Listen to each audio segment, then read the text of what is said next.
Cette année, la foire du Mans va vibrer pour les 24 heures. La compétition célèbre son centenaire, alors pour l'occasion, le département propose une exposition pour se replonger dans les souvenirs du double tour d'horloge sartois.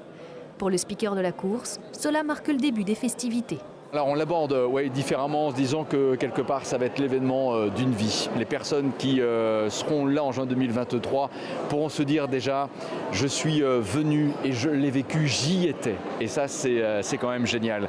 On ne peut pas s'empêcher de penser à tous ceux qui effectivement en 1922 ont eu l'idée d'exploiter finalement la notion de durée d'une journée. Une journée on ne vous l'apprend pas, c'est 24 heures, mais encore fallait-il reprendre cette référence pour créer une compétition. Ce qu'ils ont fait il y a 100 ans. Ce qui est génial, c'est que l'idée ne s'est pas démodée. C'est pour ça que c'est fou, mais 100 ans après, gagner Le Mans, ça a du sens.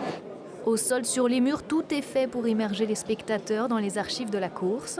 Des souvenirs que les anciens pilotes se remémorent avec plaisir. Ce sont des souvenirs, pour la plupart, que j'ai connus depuis les années 60. Et en tant que pilote, j'ai participé au cinquantenaire. C'était en 73. Le départ avait été donné par le président Pompidou. C'était ma deuxième participation en 24 heures. Toutes les photos que je vois ici avec les pilotes présents et qui ont parlé de leur participation, de tout ce qu'ils ont pu faire, je les ai côtoyés, nous étions ensemble et ça fait vraiment un rappel de souvenirs très agréable de tout ce que nous avons pu connaître.